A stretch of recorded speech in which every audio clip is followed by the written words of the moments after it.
Muy buenos días. En este miércoles meditamos el Evangelio de San Marcos, capítulo 12, versículos 18 al 27. En aquel tiempo se le acercaron a Jesús unos saduceos que niegan que haya resurrección y le preguntaban: Maestro, Moisés nos dejó escrito que si muere el hermano de alguno y deja mujer y no deja hijos, que su hermano tome a la mujer para dar descendencia a su hermano. Eran 7 hermanos. El primero tomó mujer, pero murió sin dejar descendencia. También el segundo la tomó y murió sin dejar descendencia. Y el tercero lo mismo. Ninguno de los 7 dejó descendencia. Después de todo, murió también la mujer. En la resurrección, cuando resuciten, ¿de cuál de ellos será mujer? Porque los 7 la tuvieron por mujer. Jesús les contestó: ¿no estáis en un error precisamente por eso? ¿Por no entender las Escrituras ni el poder de Dios? Pues cuando resuciten de entre los muertos, ni ellos tomarán mujer ni ellas marido, sino que serán como ángeles en los cielos. Y acerca de que los muertos resucitan, ¿no habéis leído en el libro de Moisés, en lo de la zarza, cómo Dios le dijo: yo soy el Dios de Abraham, de Dios de Isaac y el Dios de Jacob? No es un Dios de muertos, sino de vivos. Estáis en un gran error. Palabra del Señor. Suavecito el Señor en esta oportunidad. Les dice solo que están en un grave error. Además, desconocen absolutamente las Escrituras. Nosotros tenemos un pasaje en esta misma época que Juan el Bautista criticaba a Herodes por haberse casado con la mujer de su hermano. Si nosotros entendemos mal la Escritura, no podemos entender por qué lo criticaba, si se suponía que si el hermano había muerto, Herodes podía casarse con su cuñada. Pero resulta que el hermano de Herodes había tenido una hija que era Salomé, por lo tanto ya había descendencia.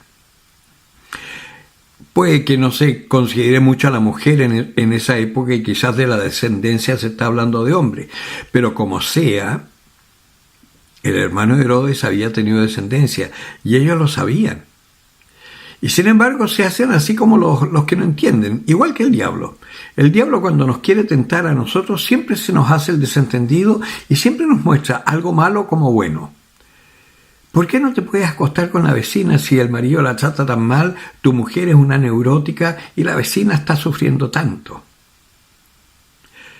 Eso es muy típico, y ahí vienen los adulterios.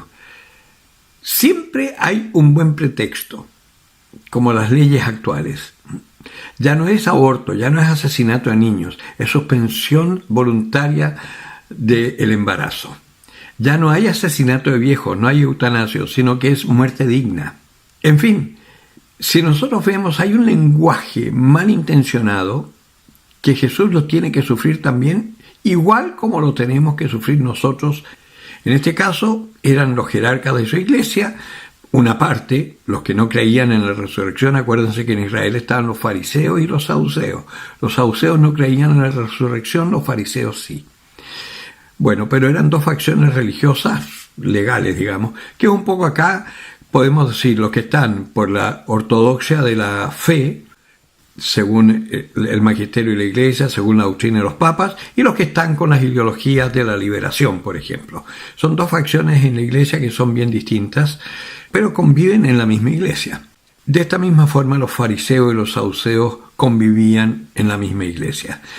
Y tantos unos como otros atacaban al Señor. Unos porque hacía cosas que no eran lícitas hacer en sábado, no cumplía la ley. Estos otros burlándose de la ley. Así estamos nosotros. ¿Qué tenemos que hacer? La actitud de Cristo. No tenemos por qué polemizar. No tenemos por qué discutir. Les podemos decir: no, estás equivocado, punto. Pero llegar ahí a la discusión y a tratar de hacerlos entender algo, no lo van a entender, porque además hay una malicia de por medio. Hay un deseo expreso de caminar por esos caminos aún sabiendo que son equivocados. A mí me consta que hay algunos ex compañeros míos de los partidos socialista y comunista de mi época que entraron a los seminarios, que a mí me pareció una estupidez porque yo estaba tan en contra de la iglesia y veía tanta corrupción ya en esa época. soterrada, pero quien estaba dentro de la iglesia, quien había estudiado en colegios católicos podía saberlo, que yo decía, esta se cae por su propio peso. Lo que no sabía era que Dios la sostenía, por lo tanto es difícil que se caiga la iglesia pese a todos nosotros. Pero Dios permite que haya estas corrientes internas precisamente para que nosotros nos probemos en nuestra fe. ¿Realmente creemos en Dios? ¿Realmente creemos en su poder? ¿Realmente creemos en la resurrección? Y acá el Señor nos está diciendo cómo hacer la resurrección. Una resurrección plena con cuerpos vivos, aunque de una forma diferente.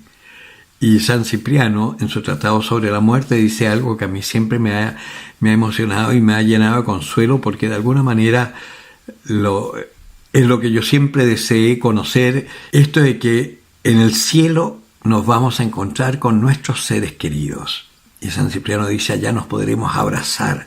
Vale decir, está hablando de personas. Qué esperanzador ver que toda esta maravilla y este ser que además dentro de nuestro corazón tenemos ese anhelo de la trascendencia, poder comprobar que eso no es absurdo, que eso es, que el ser humano está llamado para la trascendencia, que el ser humano está llamado para la felicidad. ¿Cómo no alegrarse entonces viendo esta maravilla de nuestra fe que el Señor nos está diciendo? Ánimo. Yo he resucitado para que vosotros tengáis vida eterna. Si hay algunos que no creen en la resurrección, no importa. Lo importante es que lo creas tú. Y que vivas así, profundamente tu fe. Porque en la medida en que vivamos profundamente nuestra fe, el Señor nos va revelando las maravillas de la verdad última. Y que realmente, cuando uno empieza a descubrir esas cosas, y no es porque seas muy inteligente que las vas a descubrir, es por pura gracia de Dios. Cuando tú, con sinceridad de corazón, lo buscas, el Señor te lo da. Al margen de tus capacidades intelectuales, de tus conocimientos teóricos, al margen de todo eso, si tú buscas la verdad con sinceridad, el Señor se presenta, porque Él es la verdad. Y vas conociendo estos misterios extraordinarios de nuestra fe. Ánimo. El Señor con esta palabra nos está diciendo, no dudes, yo he resucitado para que tú tengas vida eterna. El que tenga oídos para oír, que oiga.